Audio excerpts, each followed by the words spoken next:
నమస్తే,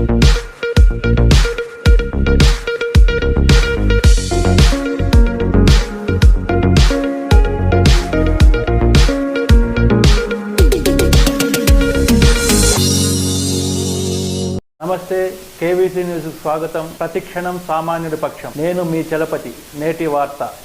ఒక చిన్నది చింతలాంపల్లి అని ఉంది, గుంటకల్. అంటే ఎగ్జాంపుల్ జిల్లా కేంద్రం నుంచి చెప్పాల్సిన పని లేదు. పోలీసు వాళ్ళు ఎట్లా కానిస్టేబులే కొడుతున్నారు, వాళ్ళు చెప్పి పేపర్లో వచ్చిందాన్ని బట్టి మళ్ళీ మేము అందరు చెప్తే రిజిస్టర్ చేస్తున్నారు. నిన్న వాళ్ళ కౌన్సిలర్స్ వాళ్ళు కూడా బెదిరిస్తున్నారు.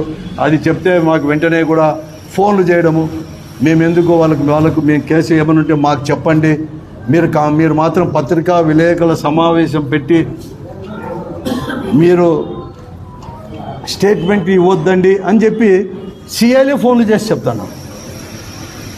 మా పార్టీ వాళ్ళు ఎవరు చెప్పినా కూడా ప్రతిపక్ష పార్టీ మీరు పోవద్దని చెప్పి బహిరంగ చెప్తున్నారు. ఆన్ రికార్డ్ టైం చేయొద్దని చెప్పినారు. నిన్న మొన్న కూడా మా అందరికి కూడా ఫోన్లు వచ్చేసే చెప్పండి.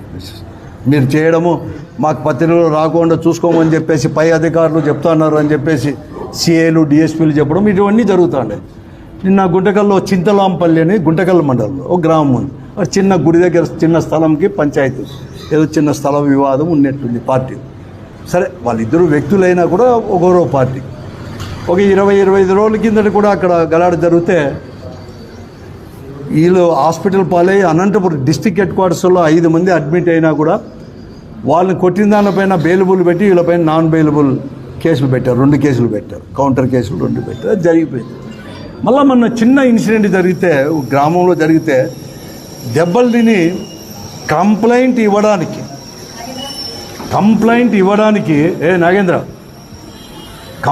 ఇవ్వడానికి పోలీస్ స్టేషన్కి పోతే అక్కడ సిఐలు లేడంట, కానీ ఎవరో కానిస్టేబుల్ కిషోర్, జాఫర్, ఒక 2-3 కానిస్టేబుల్ ఉన్నాడు.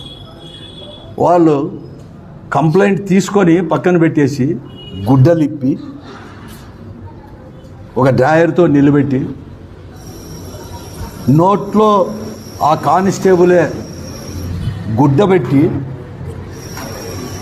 వాళ్ళు ఇష్టానుసారం కొడితే తట్టుకోలేక పరిగెత్తుకొని పోయి వచ్చేసి రోడ్లోకి వచ్చి పడితే రోడ్లో ఉండే జనం ఏమి ఇట్లా వచ్చి పడినావు అని చెప్పేసి చూసి చేస్తే అప్పుడు మళ్ళీ కూడా వైఎస్ఆర్ కాంగ్రెస్ పార్టీ నాయకులు బాబు, సుంకన్న వీళ్ళంతా పోయినా కూడా వారిపైన కూడా ఎట్లంటే అట్లా దుర్భాషలాడు.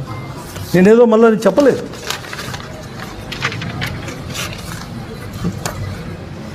అసలుకు వెంటనే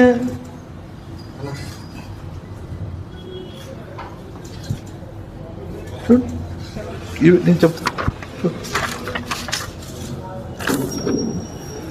మళ్ళీ నేను పోతే కూర్చోబెట్టుకొని మాట్లాడినాను. ఎప్పుడు అంతా అయిపోయినాక, ఇన్సిడెంట్ అయిపోయినాక అది కూడా గట్టిగా బలవంతం చేస్తాను. ఈ మైన నేను చెప్పేది ఏమంటే ఇట్లా జరుగుతుంది అనమాట. కంప్లీట్గా వాడు పరిగెత్తుకొని వచ్చేసానికి చేతగాక వెంటనే వానికి ఏమంటే వెంటనే పరిగెత్తుకొని వచ్చాక అవకాశం దొరికింది. అంటే బట్టలు ఇప్పేసి నోట్లో బట్ట పెట్టి పోలీసు వాళ్ళు స్వయంగా కూడా కిషోర్ అండ్ 3 days అయింది. ఎస్పీ గారు, డిఐజీ గారు ఎవరు కానీ తీసుకోలేదు.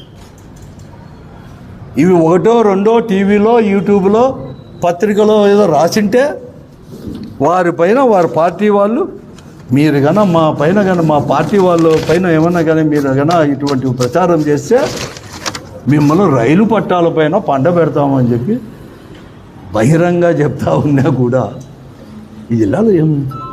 నేను చెప్తున్నాను ఎస్పీ గారికి, డిఐజీ గారికి, కలెక్టర్ గారికి మనవి చేస్తాను. మీ వాళ్ళు ఈ పోలీస్ స్టేషన్లో ఉండే సిఐలు, ఎస్ఐలు, కానిస్టేబుల్ మీరు బాస్ అనుకుంటున్నారా ఎస్పీని? కానీ లేకుంటే ఆ నియోజకవర్గం ప్రజాప్రతినిధులు, ఎమ్మెల్యేనో వాళ్ళే బాసులా? చెప్పండి, పోతే పోయి చెప్పండి. మీరు వాళ్ళకి అడ్వైజ్ ఇవ్వండి. మీకు అంత మోజు ఉండి వాళ్ళు చెప్పినట్టు వినాలంటే ఆ ప్రభుత్వం ఇచ్చింది మీకు ఏదైతే ఇచ్చినారో, ప్రజల తరపున ఇచ్చినారో, కాపాడండి, చట్టాన్ని కాపాడండి అని చెప్పి విన్నారో, ఆ కాకి బట్టలు ఇప్పేసి ఆ పచ్చ చొక్కాలు వేయించుకోమని చెప్పండి. పచ్చ చొక్కాలు వేసుకొని కూర్చోమని చెప్పండి. ఏమి జిల్లాలో ఒకనికైతే ఒక చట్టము, ఒకనికైతే ఒక చట్టమా? ఈ జిల్లాలో కనీసం శాసనసభ్యుడు నా నియోజకవర్గానికి పోతాను, నాకు కూడా 40% ఓట్లు వచ్చినాయన్నా అతన్ని పోనీరు. కంప్లైంట్ ఇచ్చకపోతే వాడిని కొడతారు సామాన్యుడైతే. ఇంత వరుసగా కడకు పత్రికలో ప్రసారం చేస్తే వాళ్ళని కూడా పట్టాలపైన పండబెడతాము అని చెప్పి అన్నా కూడా బహిరంగ అవి కూడా మళ్ళీ వాళ్ళే ప్రసారం చేసుకుంటున్నారు పాపం. ఎంత దౌర్భాగ్యం చూడండి. వాళ్ళని పండబెడతాము పట్టాలపైన అంటే అవి కూడా మళ్ళీ ప్రసారం వాళ్ళే పెద్దగా.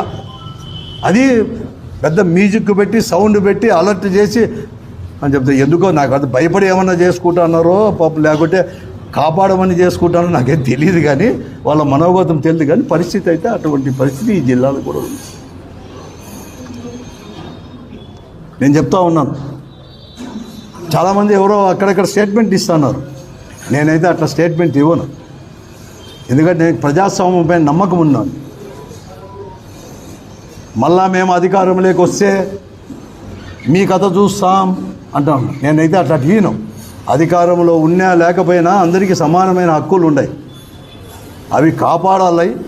అవి కాపాడేకి మీకు చేత కాకపోతే, రాజ్యాంగం ఇచ్చిన అధికారం మీకు చేత కాకపోతే, ఏదైతే అంబేద్కర్ రచించాడో ఆ రాజ్యాంగం చేత కాకపోతే సరైన బుద్ధి చెప్పడానికి, ప్రజాస్వామ్య పద్ధతిలో బుద్ధి చెప్పడానికి గాజులు దొరకలేదు.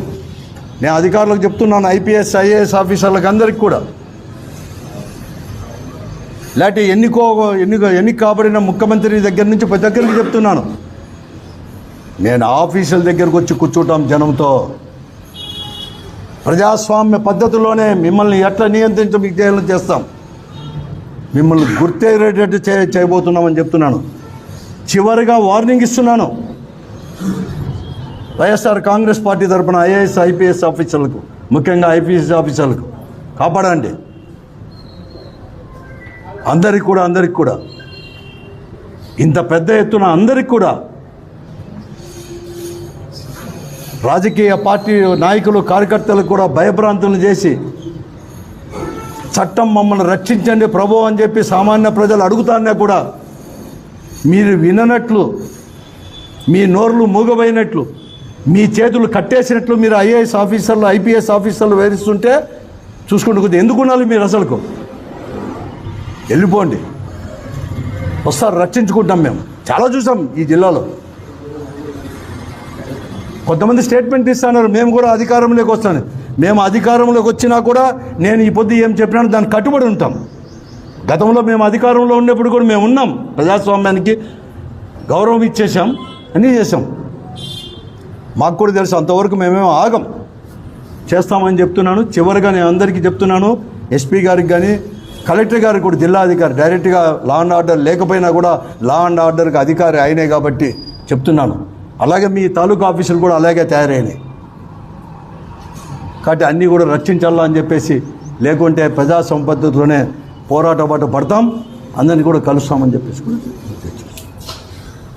ఇంతటితో నేటి వార్త సమాప్తం. మరిన్ని వార్తా విశేషాలతో మీ ముందుకు వస్తుంది KV's news. Until then, signing off, మీ కేవీ చలపతి.